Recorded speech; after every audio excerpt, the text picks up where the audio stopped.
ખ્રિસ્તના નામમાં દરેક મંડળીના સેવકો, આગેવાનો અને વિશ્વાસુ ભાઈઓ બહેનોને હું પ્રેમી સલામ પાઠવું છું.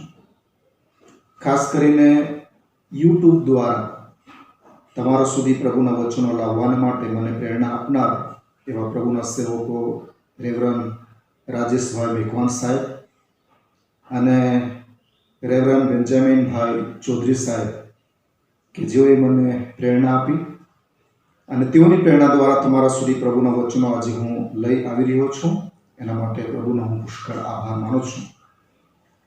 ખાસ કરીને આ દિવસોમાં આપણે જોઈએ છીએ કોરોના વાયરસના કારણે દરેક રીતે સામાજિક, પારિવારિક, આધ્યાત્મિક અને દરેક રીતે આપણે જોવા જઈએ છીએ બધું જાણે કે અસ્તવ્યસ્ત થઈ રહ્યું છે. ભયનો માહોલ છે. ઘણા લોકોની પાસે પૂરતા પ્રમાણમાં ખોરાક નથી. આત્મિક રીતે જાણે કે સૂકાપણું આવ્યું છે. ખાસ કરીને આ દિવસોમાં જ્યારે હું મંડળીની મુલાકાત કરું છું ત્યારે ઘણા લોકો જોઈને રડી પડે છે.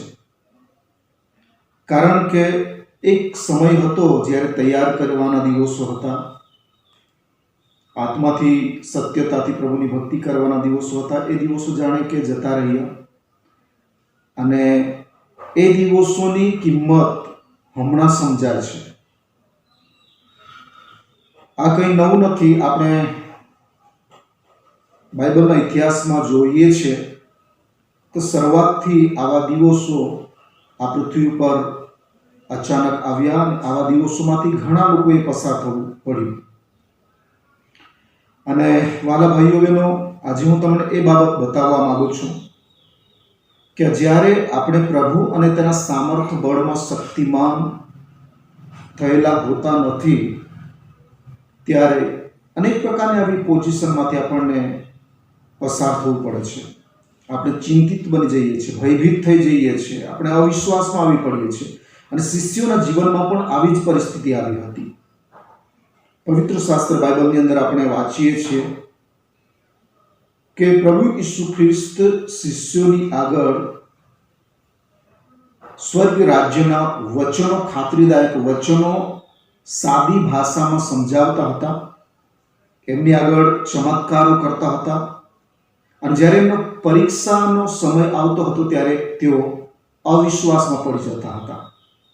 જેવી રીતે આપણે બાઇબલમાં જોઈએ છીએ, ખાસ કરીને માથીને લખેલી સુવાર્તામાં જ્યાં આપણે અભ્યાસ કરીએ છીએ, જ્યારે પ્રભુ ઈસુ ખ્રિસ્ત એમના શિષ્યોની સાથે હોડીમાં સવારી કરતા હતા, અચાનક બહુ જ મોટું તોફાન આવવા લાગ્યું અને એવા સમયે શિષ્યો બૂમ પાડવા લાગ્યા. જે આપણે માથીને લખેલી સુવાર્તા 8મા અધ્યાય 23મી કલમથી 27મી કલમમાં વાંચીએ છીએ. અને શિષ્યો બૂમ પાડવા લાગ્યા કે ઓ પ્રભુ, અમને બચાવ, અમે નાશ પામીએ છીએ. અને 8મો અધ્યાય 26મી કલમમાં લખવામાં આવ્યું છે, અને તે તેઓને કહે છે કે ઓ અલ્પ વિશ્વાસીઓ, તમે શા વાસ્તે ભયભીત થયા છો? તમે કેમ ભયભીત થયા છો? એ પ્રશ્ન છે. પ્રભુ તેઓની સાથે છે, પણ પ્રભુ તેઓના અવિશ્વાસને લીધે ઠપકો આપે છે. અને એવી રીતે આપણે જોઈએ છીએ. ત્યારબાદ માથી 14મા અધ્યાયમાં જ્યાં લખવામાં આવ્યું છે, 14મો અધ્યાય એને 22થી 33મી કલમમાં લખવામાં આવ્યું છે તે પ્રમાણે જ્યારે પ્રભુ ઈસુ ખ્રિસ્ત પ્રાર્થના કરવા માટે એકાંતે ગયા અને શિષ્યોને એકલાને મોકલી દે છે ને રાતને ચોથે પહોરે એ સમુદ્ર પર ચાલતો ચાલતો તેઓની પાસે આવે છે. શિષ્યો ગભરાઈ જાય છે અને એવા સમય પ્રભુ એમને કહે છે કે હિંમત રાખો, એ તો હું છું અને બીહોમાં. ત્યારે પિત્તર કહે છે કે પ્રભુ, જો તું હોય તો મને પાણી પર ચાલવા માટે આજ્ઞા કર. અને પિત્તરને પ્રભુ કહે છે કે ચાલ, આવ. અને જેવું પિત્તર પાણી પર ચાલવાની શરૂઆત કરી અને પાછળથી પવનને જોઈને એ ડૂબવા લાગ્યો, ત્યારે લખવામાં આવ્યું છે 31મી કલમમાં, અને ઈસુએ લાગલો હાથ લાંબો કરીને તેને પકડી લીધો ને તેને કહે છે કે, અરે અલ્પ વિશ્વાસી, તે સંદેહ કેમ આણ્યો? વારંવાર પ્રભુ ઈસુ ખ્રિસ્ત શિષ્યોને પોતાના અવિશ્વાસને લીધે ઠપકો આપે છે. અહીં પિતરને ઠપકો આપવામાં આવ્યો, અલ્પ વિશ્વાસી, તે સંદેહ કેમ આણ્યો? પ્રથમ આપણે વાંચી ગયા, તમે ભયભીત કેમ થાઓ છો? અહીં આપણે વાંચીએ છીએ, તે સંદેહ કેમ આણ્યો, તે શંકા કેમ કરી? એ રીતે આપણે આગળ વાંચીએ છીએ 16મા અધ્યાયમાં, એની 5મી કલમથી લઈને 12મી કલમ સુધી, જ્યાં લખવામાં આવ્યું છે કે પ્રભુએ તેઓને કહ્યું કે તમે ફરોશી અને સદુકીના ખમીર વિશે સાવધ થાઓ અને ખબરદાર રહો. ત્યારે શિષ્યો અરસપરસ વિચાર કરવા લાગ્યા કે આપણે રોટલી નથી લાવ્યા, તેના કારણે પ્રભુ આપણને આમ કહે છે. અને આપણે જોઈએ છે કે તે પહેલા પ્રભુ ઈસુ ખ્રિસ્તે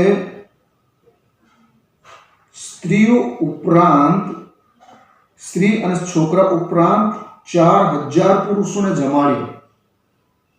અને જ્યારે એમને કહેવામાં આવ્યું કે તમે ફરોશી અને સદુકીના ખમીરથી સાવચેત રહો, ત્યારે તેઓ વિચાર કરવા લાગ્યા કે આપણે રોટલી નથી લાવ્યા, એટલા માટે પ્રભુ આપણને ઠપકો આપે છે.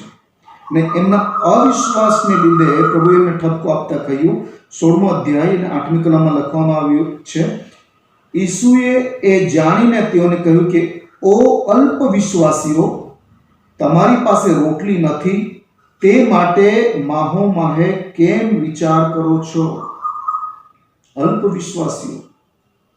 એમના વિશ્વાસની પરીક્ષા કરવાના માટે પ્રભુએ સૌપ્રથમ એમને ચમત્કાર કરી બતાવ્યો, તો છતાં પણ તેઓ અવિશ્વાસમાં આવી ગયા. અને આવી રીતે વારંવાર પ્રભુ તેમના વિશ્વાસની પરીક્ષા કરે છે. 14મી કલમથી 21મી કલમમાં આવી રીતે લખવામાં આવ્યું છે કે એક પિતા પોતાના દીકરા કે જે ફેફડાની બીમારીથી પીડાતા હતા, એમને લઈને શિષ્યની પાસે આવ્યા.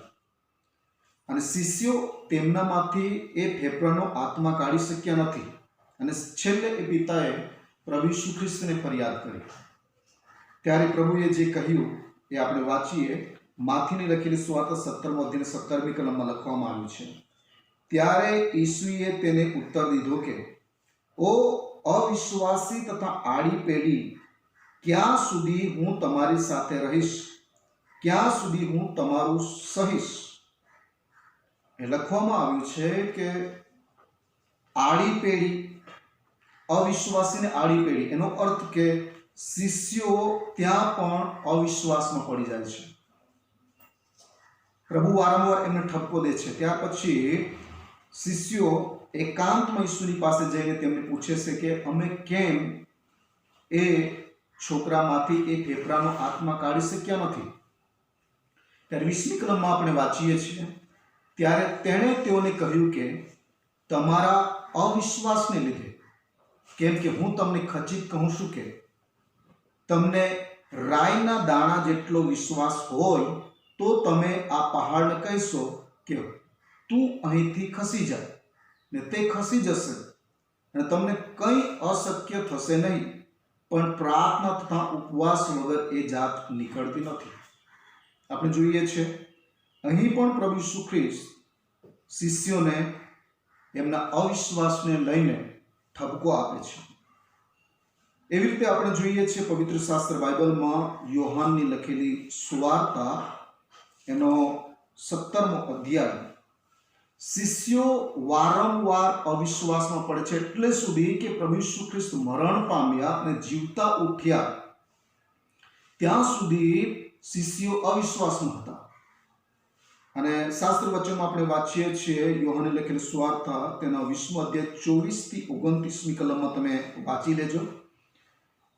ત્યાં લખવામાં આવ્યું છે કે જ્યારે પ્રભુ ઈસુ ખ્રિસ્ત સાબાત દિવસે સજીવન થયા અને જ્યારે શિષ્યોને એમને દર્શન આપ્યું એ સમયે થોમા ત્યાં નહીં હતો, અને બાકીના શિષ્યોએ થોમાને કહ્યું કે આપણો પ્રભુ જીવતો થયો છે. ત્યારે થોમાએ જે શબ્દો વાપર્યા એ આપણે વાંચીશું યોહાન 20મો અધ્યાય અને 25મી કલમમાં.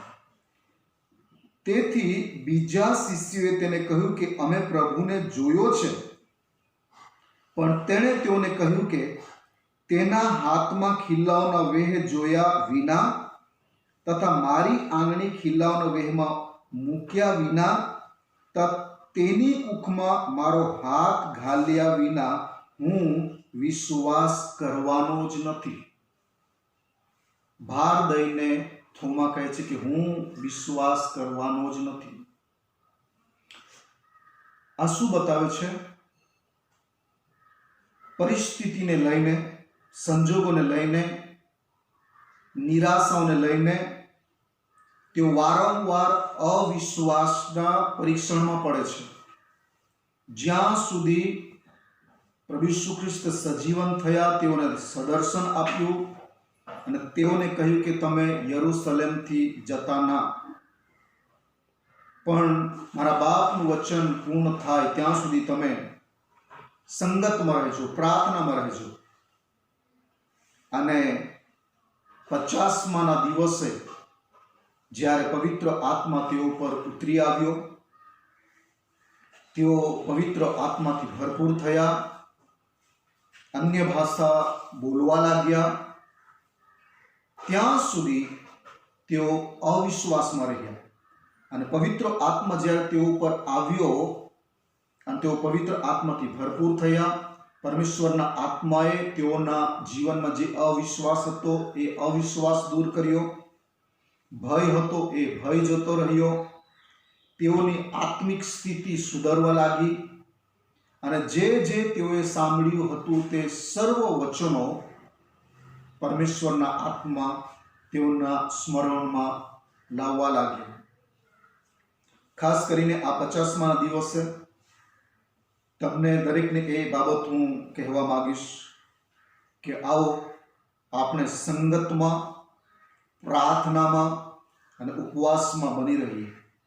આ ભયના વાતાવરણમાંથી આપણે બહાર નીકળવું હોય, આ નિરાશાઓમાંથી બહાર આવવું હોય અને આ ચિંતામાંથી બહાર આવવું હોય, તે એક જ બાબત કે આપણે પ્રભુ અને તેના સામર્થ્ય બળમાં શક્તિમાન થવું પડશે. આપણે જોઈએ છીએ શિષ્યો પ્રભુ ઈસુ ખ્રિસ્તની સાથે હતા તો પણ તેઓ વિશ્વાસમાં મજબૂત થઈ શક્યા નહીં. વારંવાર તેઓ અવિશ્વાસમાં પડી જાય છે. વારંવાર પ્રભુ ઈસુ ખ્રિસ્ત તેઓના અવિશ્વાસને લીધે તેઓને ઠપકો આપે છે. પણ જ્યારે પ્રભુ ઈસુ ખ્રિસ્ત તેઓની પાસેથી જતા રહ્યા, તેઓની સાથે સદાને માટે રહેવા માટે પવિત્ર આત્મા આવ્યો. પવિત્ર આત્મા તેઓને શીખવવા લાગ્યો કેવી રીતે યથાયોગ્ય પ્રાર્થના કરવી, ક્યાં જવું, ક્યાં નહીં જવું, શું બોલવું, શું નહીં બોલવું. હિંમત, દોરવણી, અધિકાર અને અભિષેક તેઓ પર જ્યારે ઉતરી આવ્યો ત્યારે તેઓ સૌપ્રથમ પોતે અવિશ્વાસમાં પડનારા, ધ્રુજનારા હતા, પણ તેઓ બીજા લોકોને ધ્રુજાવનારા કે ઉથલ પાથલ કરનારા થઈ ગયા. વાલા ભાઈઓ બહેનો, આ વચન આધારિત હું તમને એ જ બાબત કહેવા માંગીશ, એ જ પડકાર આપવા માંગીશ કે આપણે આ દિવસોમાં વધારે ને વધારે પ્રાર્થનામાં અને પ્રભુના આત્માના ભરપૂરીપણાનો દાવો કરીએ અને જે પરિસ્થિતિ આવી રહી છે એમનો સામનો કરવા માટે પવિત્ર આત્મા આપણને બળ આપે. એ જ મારી પ્રાર્થના છે. પ્રભુ તમ પ્રત્યેકને આશીર્વાદ આપો.